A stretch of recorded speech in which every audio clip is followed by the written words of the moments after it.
Hello, hello, hello. Good morning, good afternoon, good evening, wherever you may be and where time you are watching us.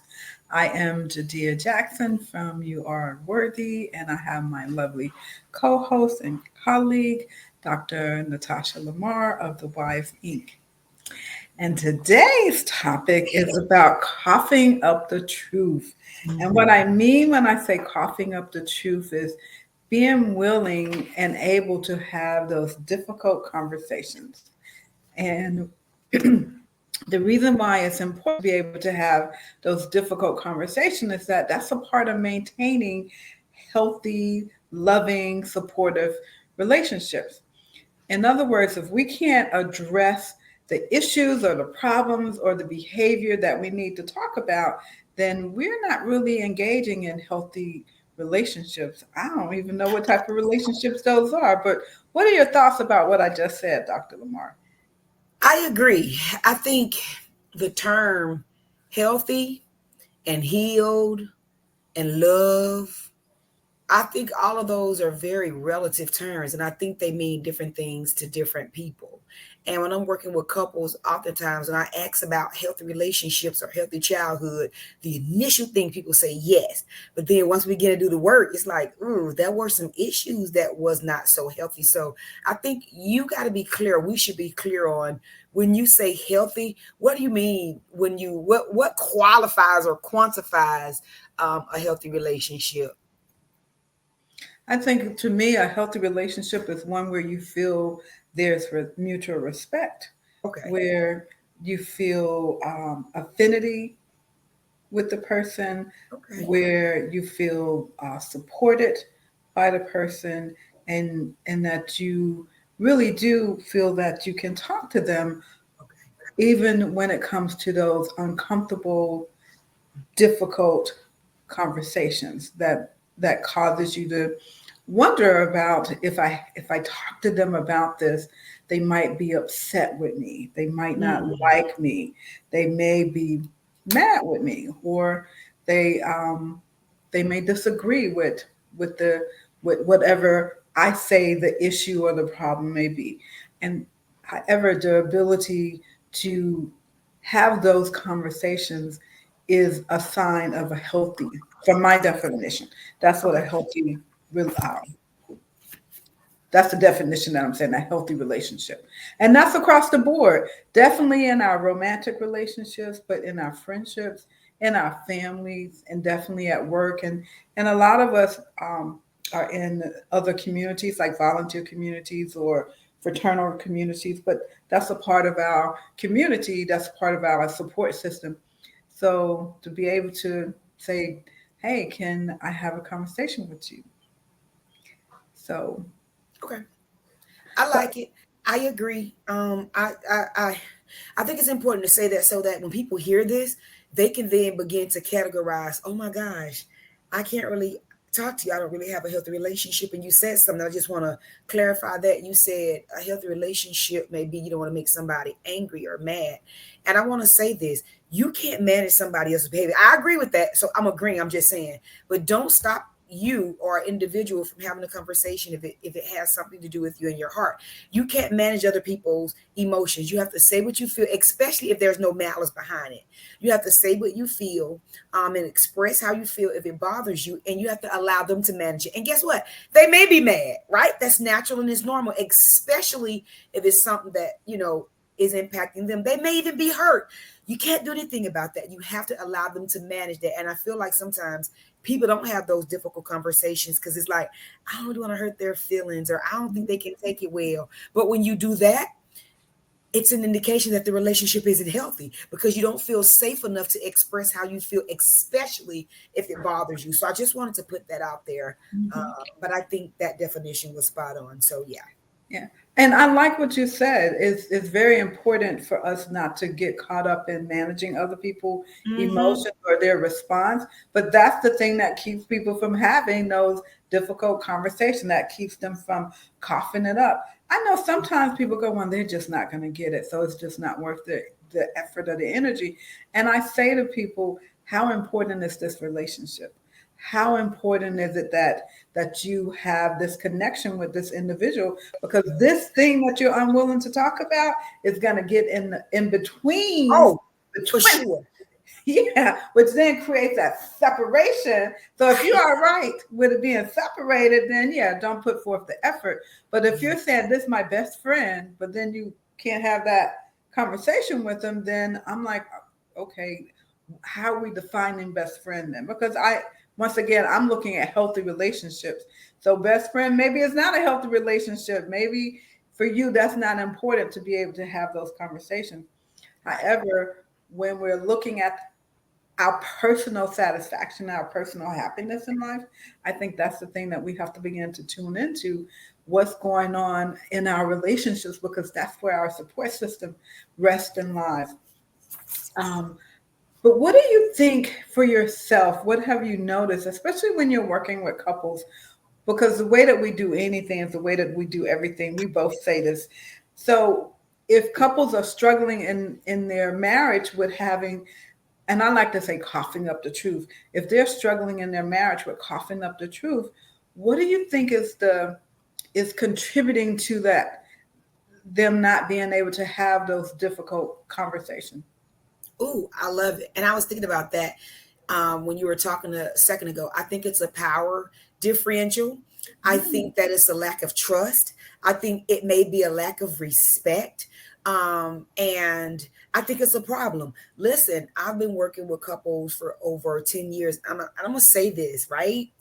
Not to express how you feel or not to be able to have an appropriate argument or debate with your partner, that's a red flag. That is a problem. And so when I meet couples to say, no, we never disagree, that's a problem. It is impossible to be with somebody different from you. Sometimes I disagree with myself. I'm like, maybe I should, maybe I should, maybe right. And so there's this disagreement that I have with myself. And so when couples say that to me, it is an indication that one, they don't feel as if they'll be heard.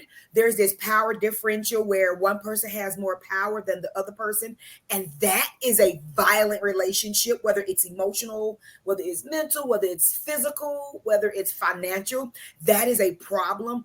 Or they just don't think that they just don't think that they'll be heard. And out of all the three, it's a problem. You should be able to tell your partner if something bothers you, if you don't like it. And if they get mad, let them manage it, but you've gotten it out there. Thereby you can create boundaries around what you need, because now they are responsible for honoring what it is that you said. And so couples got to be able to communicate. And if you can't, I'm going to say this: listen, we are not your therapists, right? If you cannot talk to your spouse about, ooh, your favorite perfume, or if it's this thing that your partner does sexually that you kind of really don't like, it's a little annoying, and you can't say, listen, babe, right? If you can't have those conversations about money, like we need to put the money together, or we need to have permission about how we spend the money, that's a problem. And so I want to encourage you to reach out to someone for the both of you all to get some support. So, yeah. Yeah. And because what I'm really hearing underneath of everything that you're saying is this fear of confrontation. And I get that if there's a power differential, that is going to create a fear. But it's not about confronting the other person. It's about being willing to have that difficult conversation. Because if you say that what's important to you is to feel loved and connected and loved, I think I said love twice, then you got to be willing to be uncomfortable at times. Now, I also think that people need to know how to have these conversations. And I think sometimes that could be a part of it. Like, how do I even begin to engage with someone around this thing that's a problem with me without just blaming? Because a lot of times when That's people a good are one. having conversations, they're again, you do this, you do that, you don't do this, you need to do that. Well, right then and there, that can put the other party on the defense versus really talking about. Well, I like to teach people how to use these I statements. It's important to be able to say, I need, I want, I am uncomfortable when this is going on, because then that begins to open up your position, and then it allows the other person to really begin to say what their point of view. I also think that when we're unsure about what it is that we need, we want people to go fishing. In other words, figure it out on your own. If you really love me, you would figure out that this isn't what I need and this doesn't make me happy, which then sets us up for these um, what they're problems. At the end of the day, it's a problem. We may not like that word problem, so we say issues or challenges or Mhm. struggles. But at the end of the day, we're having dissatisfied relationships, which then begin to Right, create this resentment, right. and this at the end of the day, it's also a disconnect. So I said a Right. lot, but what are you hearing, or what do you want to add on to what I said? I want to add this on, and it goes back to arguing. Like, people don't like to argue because either they grew up in a home where arguing they felt led to a divorce, or led to physical abuse, or led to emotional or abandonment, whatever they have in their mind, in their subconscious, what arguing is about. And it is necessary, just like you said. Some people don't like confrontation, because it's about conflict. Listen, conflicts are inevitable. You Mhm. cannot be in a relationship and not have conflict. A conflict is a disagreement. That's it. And it goes back to, if you're agreeing with everything that someone says, that's a problem. So be okay with conflict. Be okay within yourself with conflict, because it's only a disagreement. And so there's like seven different, and I'm not even going to go into, like seven different styles of confrontation. And it really deals with when a person is having a disagreement. But you said something that was powerful. I wanted to just hit on that conflict, that confrontational piece. But you said something that was really awesome. And this is something that I teach. There's this thing when you need to converse with someone, or you need to confront them due to a disagreement or a conflict. There's this thing that's the truth, and that's a fact, right? So when you're talking to someone, I think, to help you not to put someone on the defense, because if I walk up to someone like this, the natural response is to either protect themselves, is to get on the defense. But if you're walking to someone, you're talking to them in this, like you mentioned, the I statement, and you're not you, or you're blaming them, or you're pushing all of your stuff onto them, then it can create a space. And one of the things that I like to share is the sandwich approach, right? So you got your bread, your meat, and then your bread. So you start with something positive. What is something positive about the person, or what you want to talk to them about? Then you want to go into the meat. Now, the positive does not need to be so outlandish that it feels awkward and uncomfortable, right? And it needs to be one or two things. You are a very special person to me, and I really like this relationship, but I really want to have a conversation with you about dot, dot, dot, dot, dot. It doesn't mean that there are other things in this relationship that I absolutely love, but it's really about this one thing. And it needs to be one thing. You can't boom, boom, boom, boom, boom, boom, boom, because people are like, oh, after the second one, they just like, they shaking their head yes and no. And you like, why you like, they like this. And so that's kind of my idea around confrontation and the sandwich approach, and one thing at a time, going positive, giving your truth or a fact, and then giving another positive to end it. So yeah. I like that. Thank you for that, because that sandwich approach is so important, because once again that teaches people how to actually begin this conversation. I also like to point out a couple of other things, which is when we go to someone, instead of saying we need to talk, because then for whatever reason it makes me like, oh, am I in trouble? Like, what did I do? So you can, instead of saying we need to talk, you can say, could we talk, and we're not in, and you're not in trouble. Or there's some things that I like to discuss. Like, we can just use some other words, but also just letting someone know that they're not in trouble. You're not in trouble. I'm not mad, or I'm not upset. So then I think that'll also relieve the pressure. I also think when people are in that blame mode, what one of the things that they're doing is being unwilling to manage their needs. It's an indirect way of getting your needs met, because I say, well, you never call me. I'm the one that's always calling you. Underneath that, there's a need, which is, I want to also know that you care about me. I want to also know that you're thinking about me. So can we, what is it that we need to do? Because I like to feel special. So now that's vulnerable. I feel a little like maybe they're gonna go, oh, you so needy, like you shouldn't. Versus, I do have a need, and it's all right. And life is all right to have needs. But what I realize when I'm working with clients is that they are working so hard to show that they do not need anything that, Mm, that it creates. But then it's like you're getting in a relationship with someone to say, I don't really need to be with you. I don't need anything from you. That's a lie. right, right, right, right. That's another topic also. Right. Lying. Right. I was thinking, and I'm gonna do this, and I'm gonna do this in like 60 seconds. So Okay. I want to go back and go to the nurturing part. When you think about the sandwich, you think about is what you eat. It's nurturing. Our relationship should be nurturing to each other. People should be getting Ooh. full and getting sustenance from the relationship. So that's why I like using the sandwich. The other thing is I like to turn the mirror to myself. So when I'm processing, when I'm working, when I'm teaching, I oftentimes like to turn the mirror onto myself. And when you just said, I need to talk to you, I like that. And what I've learned is, wait a minute, you said I need to talk to you. Sometimes people can get defensive and like, oh my gosh, I'm in trouble.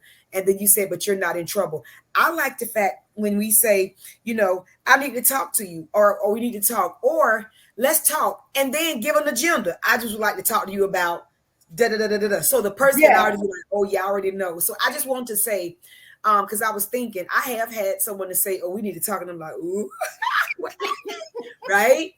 Even though the person can't do anything to me, anyways, and I was about to say, can't beat me up. I'm always, but the point that I'm making is they can't do anything to me, but it still create this like, ooh, what happened? Like, give me a hint. Is it about? And then when they give me a hint, I'm like, oh, okay, we can talk about it, even if it's something tough. Like, you hurt my feelings. It's like you hurt my feelings about when we went to the okay. So now I can kind of think about, oh, you know what, doggone it. And then I can process so I can be ready and not feel bombarded. But that was it. I just want to share that part. Yeah.